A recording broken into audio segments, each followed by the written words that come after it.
Okay, so we're going to talk about paperwork, which is actually my favorite thing. It keeps things neat and organized. Everyone will be required to do an individual therapy note. They're going to make some adjustments in terms of the format, but I'm going to share with you really quickly just the information that the note needs to contain. So you'll see in your sample, everyone has to do a therapy goal, and so you would be doing this along with the resident, and with your goal, it's telling you what specific goal will your resident want to work on. So some examples: decrease anxiety, increase socialization. It has to be something concrete. It doesn't need to be this long, elaborate thing that they're going to change the world. It just needs to be something that's attainable, that's realistic, and something that they feel that they would like to work on with you. With the objectives is really about what specific thing are you going to be doing to meet this goal. Okay, so are you going to be taking them out for walks once or twice a week? Are you going to be reading with them? Are you going to be watching videos with them, playing music with them? Are you going to write letters with or for them because perhaps they can't write by themselves? So it's what specific thing are you going to be doing to help this resident meet their goal? With the session overview and assessment, it's literally what happened during your session. Me and resident went to the park and blah, blah, blah happened. Okay, again, it doesn't have to be very detailed or elaborate. Keep in mind about the need to know, but you do want to give like an overview of what happened during your time together. But the plan is what is going to be done by the resident to sort of keep whatever happened in the previous session alive for the resident. Perhaps you will say, why don't you over the next week think about what you would want to write your daughter. And next time I see you, we're going to sit down and we're going to write this letter, okay? So it's really about giving them something to hold on to between today and the next time you see them. Okay, does that make sense? Okay. All right. Next bit we're going to talk about, and we're missing one of them, is the initial assessment and the disposition summary. The initial assessment and the disposition summary, you don't have an initial assessment, you just have a disposition summary. Sorry about that. Are like bookends to your work with a client. The initial assessment is this thing that's done at the beginning. It's basically your standard case report. There is a presenting information section. There's a history and background, psychosocial bits of a section. There's a section for medication, a section for medical issues, a section for psychological issues / history, a section for substance use, a section for diagnosis, a section for conceptualization, goals, strengths, weaknesses. All really standard form that I wish I had in front of you to show you today. But essentially, those clients just need to be done kind of at the start. Now, granted, it takes a bit of time to get all the proper information. You could use the file that exists already and look at the information that's there and kind of use that to help you. But really, since this is going to be your work with the client, try and get the impressions and the information for yourself. Speak with the client, get as much background as you can from them, talk with the family members and kind of get their perspective on it. So that would be the first task to do, is to get around to writing that report. I'd say within about the first month or so. And the next section that you actually do have a copy of is the disposition summary. And these are our closing paperworks. So essentially, if a client leaves the facility and moves to another place, the client is a temporary respite client and they move out. If the client passes away, or if it's the end of the year, this is the form that you use to close off your part of the file. And as you can see, it's actually really, really simple for a closing summary. This is one of the most compact, concise closing summaries I've had the pleasure of working with. It's really quite easy. You say why the person's leaving, any contacts that may be important for the next person working with the client to know, i.e. family members, DPOAs, conservators, primary physicians, a social worker if they have it. And then you do a case conceptualization and recommendations for the next therapist. And we will talk more about this as it becomes more imminent, particularly towards the end of the year. But recommendations to the next therapist are really the most important part of this document so that we achieve a continuity of care. You want to be able to say to the next person, this is what worked, this is what should continue, this is what I did, so that everyone's not starting in a vacuum. And there is a clinical diagnosis section, standard 5-axis diagnosis. Do you have a question? Yes, it's like DSM-5 is doing away with the axis, like a diagnosis process? Are we gonna still use that, or is that gonna be modified? All of these documents, particularly this, the progress note, we're looking at modifying them. So I don't have an answer for you yet, but we're in the process of working on that. Avril? Also, for doing diagnosis stuff, while this stuff is in transition, do you guys want us to be using the DSM-4 or the DSM-5 for diagnosis? We will switch to the DSM-5. Okay. I mean, we need to, and it's a thing that's going to happen. So when that happens, we will transition to DSM-5. I suppose for talking about the immediate here and now, DSM-4 is what we've got, so that's, I suppose, what we would start with, but we will transition and shift over. Okay. I just wanted to comment that I do know that the new testing, at least for psychologists, it's in place now that you have to have the DSM-5 information to be able to pass. Yep. As of yesterday, right? Okay. Well, then we will get sooner than later. Is there like an intern office or something where there might be computers? Yes. Desks? There is. Yeah, And DSM-5. we will go down and look at that a Yeah, later we portion today. Okay.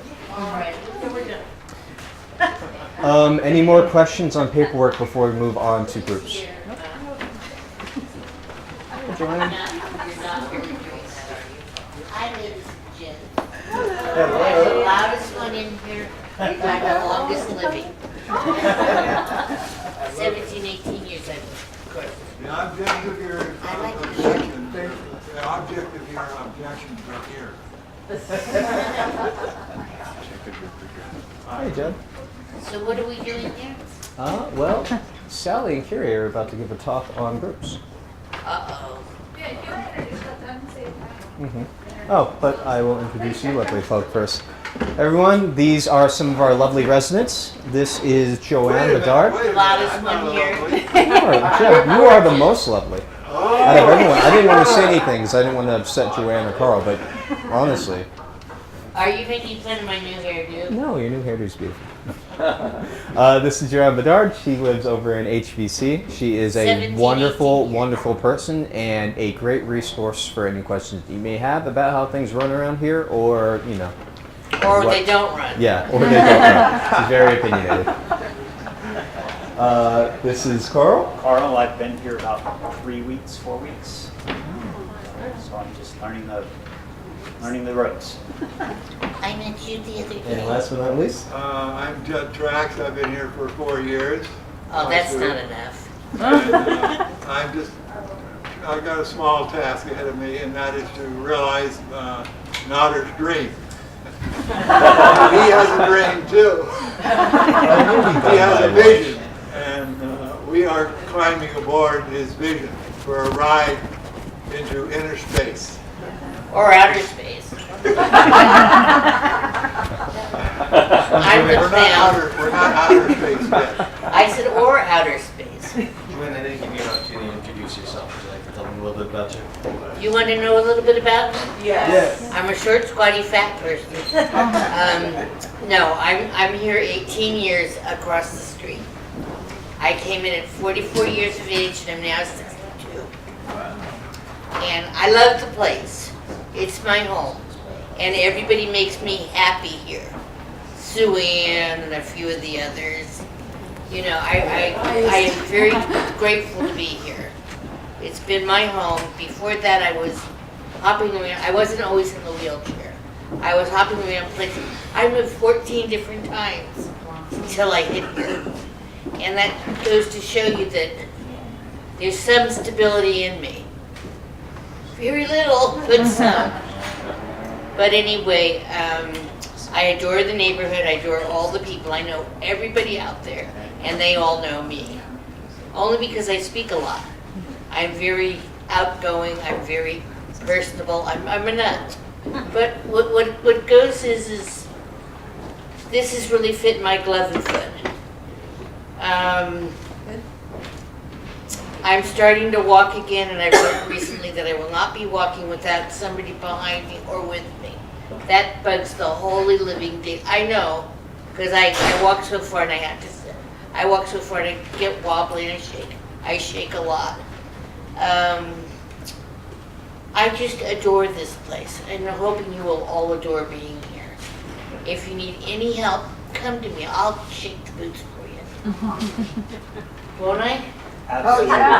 Whatever you say, whatever you say. Right, young man back there? But anyway,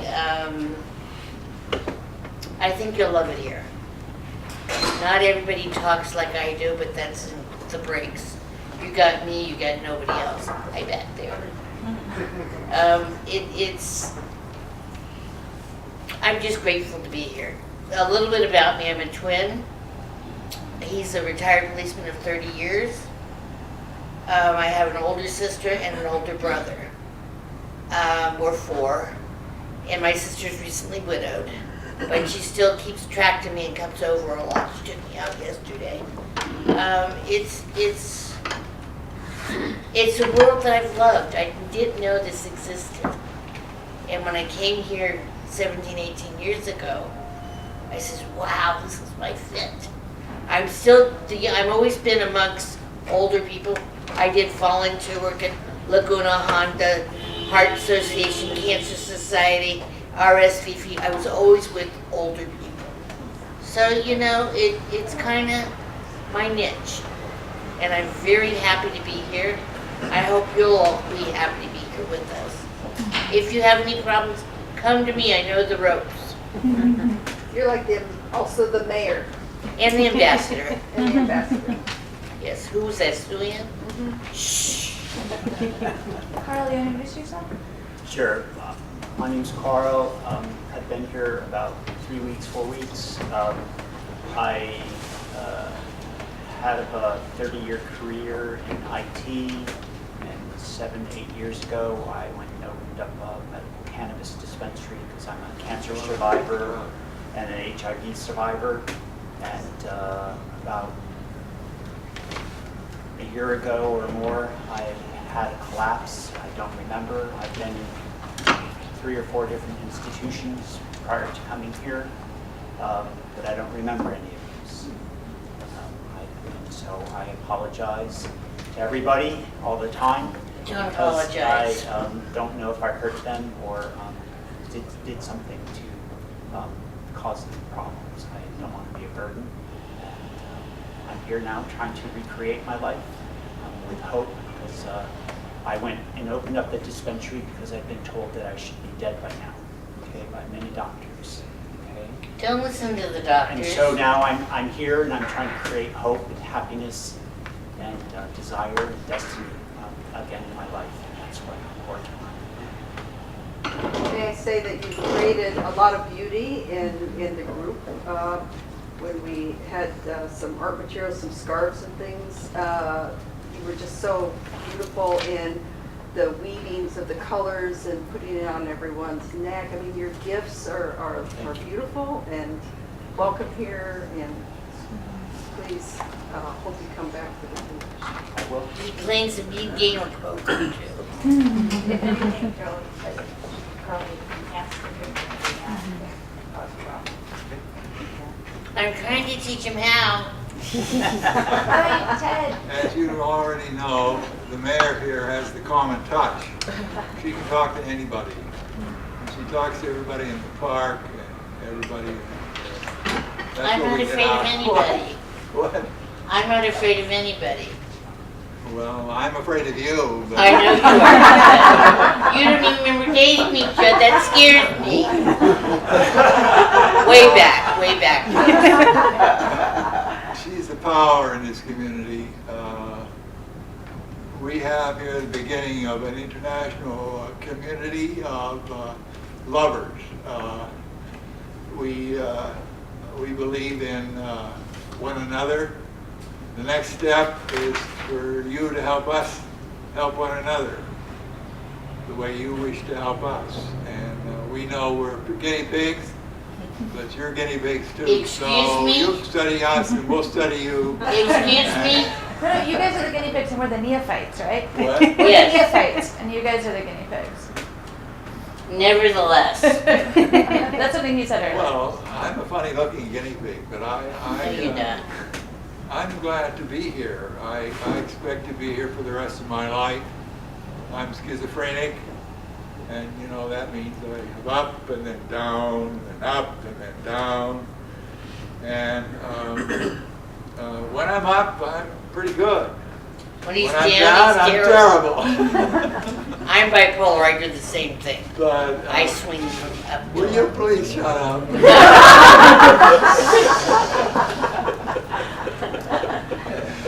So anyway, glad to see you all here, and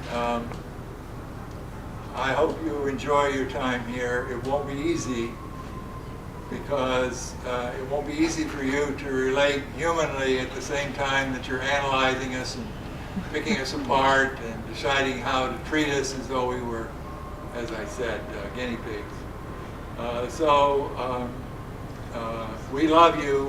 We look forward to meeting you and getting to know you. And I could sing a song here, but I can't think of one right now. But it's good to see you all here. And in my own way, I welcome you here. And you're needed, you're wanted. And I hope that you find fulfillment of a kind here and joy in your work. I want to encourage you all to use Judd is an amazing resource for, you're so close with so many of the residents, and you have such a good eye for care and for how to really teach us to be more humanistic and to be real and form real connections. And I've had the pleasure of facilitating a group that Judd helps lead, and an amazing thinker, with an amazing heart, and just a real resource in this community and a really great teacher. I find that really all the people that live here, I learn much more from them than they learn from me. Like my pal Ted here is always teaching me every day. If I'm working at my computer or I seem upset about something, always wanting to get to the next step, Ted holds my hand and he squeezes it and says, "Don't worry, it's okay." You're really one of my greatest teachers. Yes, thank you. And maybe this might be a good time to segue into our discussion of groups. And we'd love to have participation of all you guys in our discussion of groups. Is that good? That's me. And if we bore you, feel free to leave. But if you're interested to stay, help us out, stay. Well, wait a minute. What's going on? Sally and I are going to talk to the new group about how to run groups at AgeSong and like good tips and tricks on how to run effective groups. So if you guys want to stay and be part of the discussion, more than welcome. I'll let you guys be. Or yeah, if you're For me, just for me. whichever you prefer. You're welcome to stay Yeah. and participate. I'd like to, but I don't want. I came up the other day when they were graduating all the previous class of you guys, and I felt they said we're here at elders community, and I look at all you guys, and we are the elders, and there were only two of us there, and they kept talking about an elder community, and I thought, well, that's interesting. All right, well, this one, you're invited to Yeah, speak all the up. more reason for you to stay. Okay, right. So we're going to talk about groups. Yeah. I'm the enrichment director. I'm Dr. Sally Gillardin, and I'm really glad that you guys are here and on board because we really need your help. And so I really appreciate you. And I also appreciate Kyrie for serving as a liaison with the between the enrichment department and the Gero-Wellness intern program. It'll be very, very helpful. So thank you, Kyrie, for serving in that role. Our goal is to provide meaning-based relational care. And that's what we'll talk about today. Welcome all your participation. Kyrie. Part of my intro to me, I want to start this group, the way that I start a lot of my groups here, just sort of something to get us all in the same space. Like we were talking earlier about cell phones, there's lots of things that can pull us out of being right here, right now. Cell phones, thoughts, noises, whatever. So I start and end a lot of my groups with a singing bowl. So I'm going to do the same here today. So I really like the singing bowl because it's something you can hear, and you can also, one resident said here, you hear it inside of your head. There's you can feel the vibrations too, even if you have hearing deficits, which is really cool, and it's just something to sort of bring us all together. So I invite everyone to feel, your seat, feel your feet, whether they're in the air or on the ground. Just notice all your feelings. We're going to listen to the bowl together and take a breath together and sort of arrive together.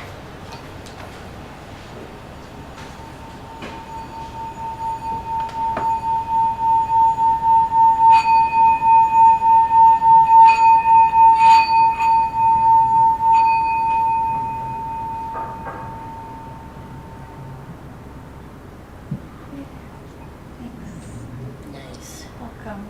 And can you guys feel the difference? Mm-hmm. Yeah. So yeah, It got quiet all of a sudden. it did. We're all here. Are we here yet? And we're all No. Yeah. Not yet. and through sound, we're all connected. So we have 3 objectives. Am I blocking you? One is to define groups, the size, types, advantages, disadvantages of all different kinds of groups. The next is to talk about what groups are needed at AgeSong, and you'll have plenty of time in the future to go over that specifically, of what kind of group you'd like to present. But this is just basically what has proven successful and why they have been successful. So, like Carrie just did with the bell, we're a group right here. And so I want to ask you, what is a group? What is it? What are we doing here? What is the purpose of a group? What is it? What makes up a group? Shared purpose. Okay. Communicating. Anybody else? Wonders. He does this with us all the time. Sorry. Always doing this. You want me to stop? Yeah, let's give some of these guys a chance. What do you know all guys, the yeah, what do you guys think? And feel free to use your schooling too. So we're trying to bridge groups and the same. We're gonna infuse the therapeutic here. So feel free to shout out. What's a therapeutic group? I mean, what is this? You share perspective, you share ideas, and it helps to create collective healing or collective change.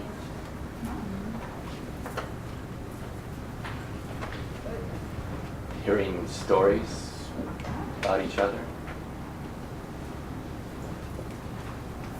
How many people makes a group? How many people have to be there for it to be a group?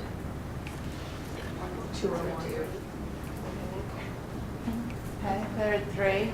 I would say 2. Yeah, 2 or more, and more than one person. Maybe one person is a group too. Sometimes I feel like a group. Communicating Yeah. all those different voices. Yeah. Okay, what size, what kinds of groups do you think you could have? Can we Like just- psychoeducational groups. Yeah, so something could be psychoeducation, yeah. Process group, A process group, support group. support. Okay. There's also peer support groups versus the group that's facilitated by somebody. Mhm. That's a great point. And one of the things I really want to encourage you guys to do is a lot of residents here, like the ones you just met, have really great ideas and have a way better pulse in the community than we ever could. And so really seeing ourselves as facilitators, not leaders of groups, which we're going to get into later, but when you're thinking about groups, talk to the residents and totally partner up and be like, see what ideas they have for groups and then facilitate it for them and let them be the, leaders, so to speak. What about Sue Ann? What kind of groups do you generally facilitate? And I do multimodal kinds of things. I do include movement, music, art, reading, imagination, creativity, exercise. We've been there. I've been there. And here's a question, do you think you could have different kinds of combinations? So you could have a therapy group that's also a music group. for, all these things. Good. Anybody like to do exercise? Cooking groups, or activities? And you learned from Constance yesterday, talked about art groups. What kind of groups do you guys like the most or notice your fellow community members liking the most? The art groups, the poetry groups. There's always, there's always an interest in the current events, what's happening in the world, where are we? Those are always of interest to many of us. We don't get access to televisions that way. Not all of us have TVs in our rooms. Do you like walking groups? Walking groups are great. I mentioned that because sometimes you don't think of walking as a group. But as you know, it's my favorite group It's too. and highly encouraged, to go walking with elders is a very, very lovely thing to do.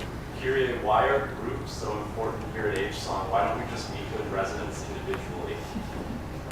I would say that they're really important because we're all here 20 or was it 32, is that full-time hours a week, and we're not, as Joe pointed out, we're not elders, and everyone that lives here are here all the time together, and their neighbors and their family, and so when we have groups, I guess my hope too is that new friendships will be formed, new bonds will be formed, connections will be formed that'll go beyond that group, because you guys have each other so much more important than us, and so that's when I facilitate a group, that's my hope, is that it fosters relationships both with myself and with the other members that continue beyond that group, and it offers a variety.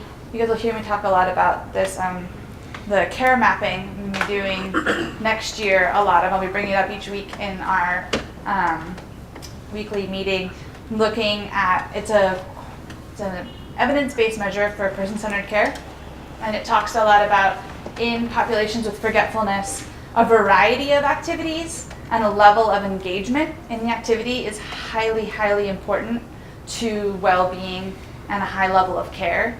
And that's one of the biggest things that the groups offer, is a variety of activity and and things to engage in. I know Christina talked a lot yesterday about other assisted living facilities and nursing homes, and if you've gone to them, they're so quiet and there's nothing going on. I know it's a place I wouldn't want to live. And so my hope, and maybe you guys can answer this, is it helps make this more of a home and more of a place that is a home where you can have a life. And it's not a place just that a you way want to station. be. Yeah. Let's ask you guys, why do you like groups rather, sometimes you like individual, but what do you feel is the benefit of groups? Well, it gives us something to live for. Why? Why is that a group that's sometimes better than one-on-one? Sometimes. Oh, well,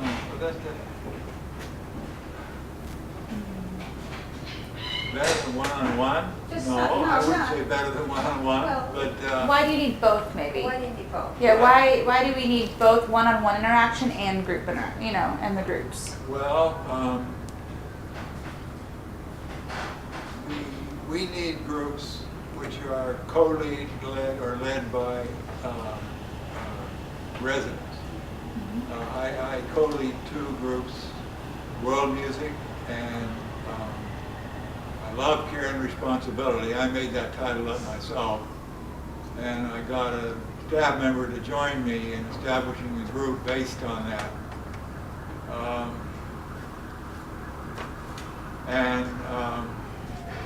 I would like to see us develop our love for one another, our ability to relate in the dining room and in thoughtful discussion and in enjoyment of music and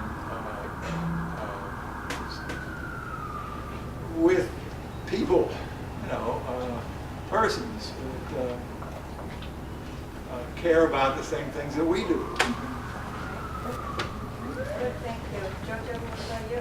What about? What do you like about groups? They're very intense. I don't have a broad knowledge of a lot of things, and it brings me broader into the broader world. I'm not being funny, I'm just a little slower than the rest. It makes me know that I'm not alone. It makes me realize that there's something here other than me, even though I talk about me a lot. It's educational. We don't stop when we get here. A lot of outsiders probably think we're no man land, but we're learning every moment, every day.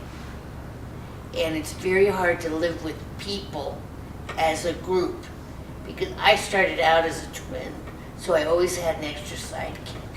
But to be with people in general, sharing the bathrooms, sharing the showers, sharing meal space, it's a realism that nobody would realize. And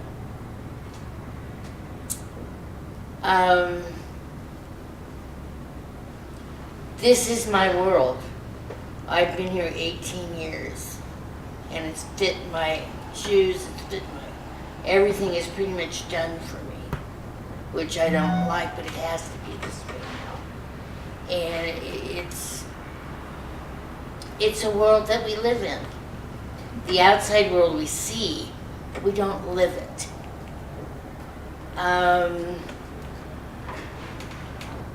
Sally? Yeah? I think that was a pretty good answer. That was What do you guys think? Pretty good answer? Yeah. That was pretty good. Go, yeah, Karl. Well, I think groups allow us to relate with each other, you know,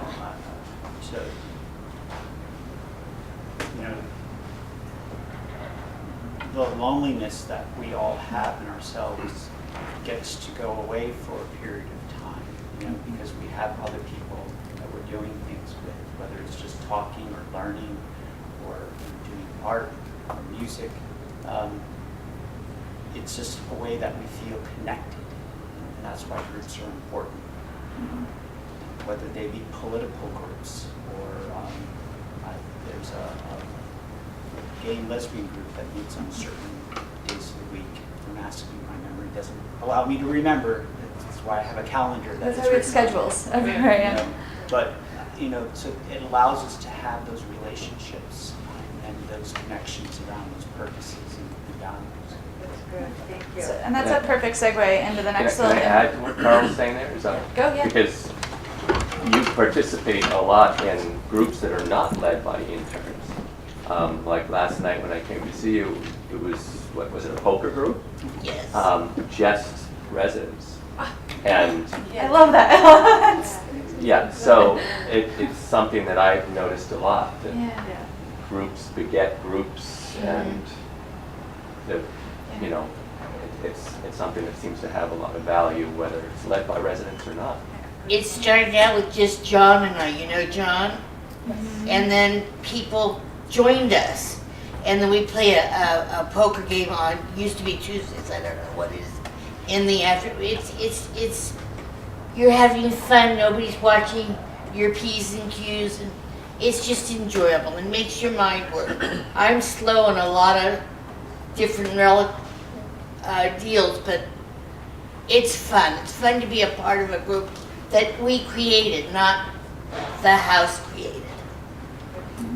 Yeah, and that's great. Offering agency is like a huge thing, and I love to hear that you guys are playing poker without, you know, one of us facilitating. Every night. That's awesome. After dinner. So that leads into, there's sort of a spectrum of groups here. We can think of a spectrum on open to close. So there might be some things that are really, and I want to say that's a spectrum too, because there's going to be some groups that are really, really broad. It might be showing up on a floor and playing music and dancing, and someone might be part of the group for 5 minutes and then walk away, and someone might be there the whole time, and it's kind of like the whole floor. It's very open, very permeable boundaries. Also keeping in mind here, there are not a lot of closed door spaces. Pretty much none. Maybe the being with room. So figuring out how to create that container for a group, using things like the singing bowl or thinking about your containment is probably one of the biggest like challenges, but it's also a really beautiful thing because you can have these really open groups. And then that spectrum goes all the way to closed, like a fully closed group, which would be an example, like Karl mentioned, the LGBT group, which is in one of the more private rooms in the somber room, which is in the basement across the street. It's not listed on the calendar just for confidentiality's sake, but the members that go to it know of it, and the interns that facilitate it are really good about making sure that new members of the community are aware that it exists and that they can come and that reminders and calendars are given. So that would definitely be the spectrum, and then there's everything in between. We have a group called Are We Here Yet? That's a philosophical group, and there's a group. It's great. And then I noticed this here. We made the last intern that facilitated it with me made a collage. She was an artist and made this book, and it's all these quotes that we scribbled down that the elders said in the group, collaged over collages she made as reactions to her time here, which I know, I love mine. So that's a group where we have a set number of people that usually come. How do you got that in there? There we go. And it's pretty closed, and enrichment's great at facilitating getting the people that are the usual members there.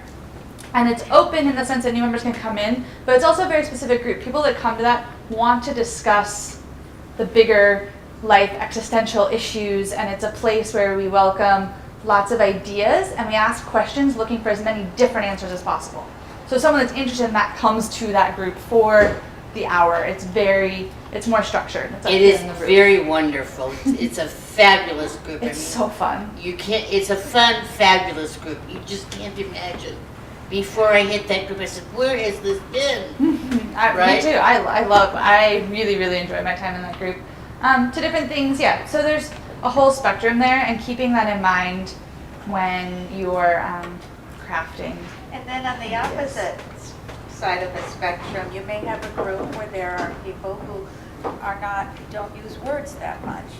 And you may just have a big inflatable ball or a balloon. And how would you know whether that's successful? Because the people in the group can't tell you. How do you think you might become aware?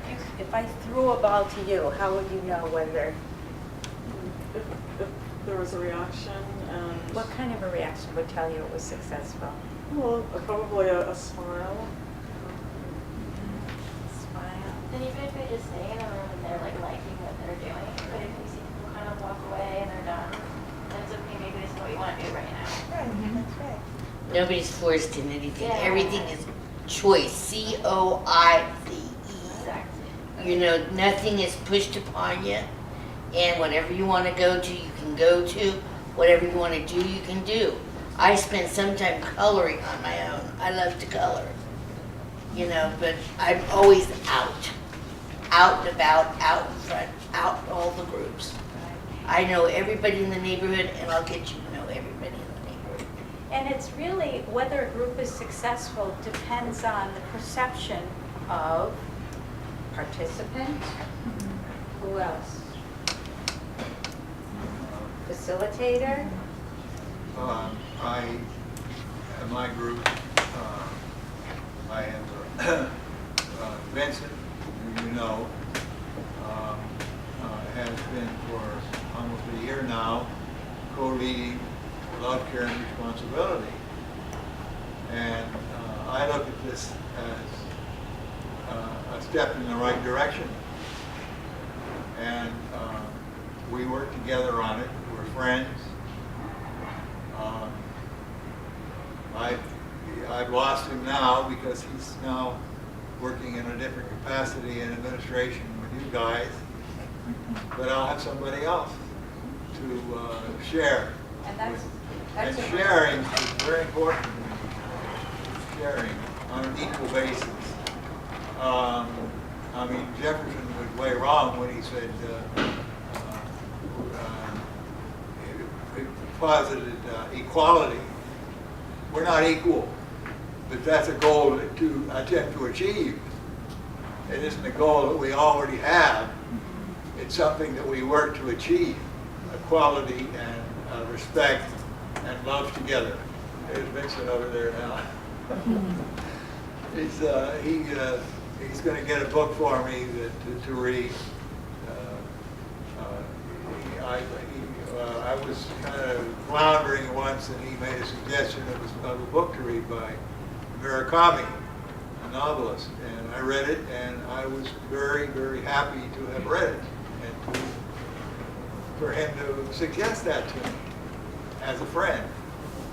And he's been a tower of strength, because I know sometimes I don't feel like doing the group, but I prepare anyway.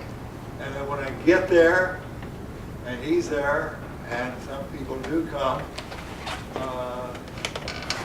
it works. It works. It just works. My mind works. My heart works. I care about people. I can ask people questions. I can get people to participate in the group actively. And we have a problem here because there's so many people coming in, new people dying, people coming in new. We have, when somebody dies, we have a remembrance ceremony where we talk about that person and what they meant to us. If we feel like it, it's an individual thing. Sometimes the deeper you feel, the less you want to share, but sometimes you do want to share. And as far as the relationship with our interns, I mean, when I say goodbye to my intern, we wept together. It's that kind of a possibility that's so profound, to know that I'm not just someone that's being used to complete a educational requirement. I'm a person that's cared for and loved and encouraged, understood, challenged, and I'm willing to take that responsibility on myself. And this is what makes me feel strong, to be able to lead a group, and with the kind of support that I've had in the past. And it's a great group.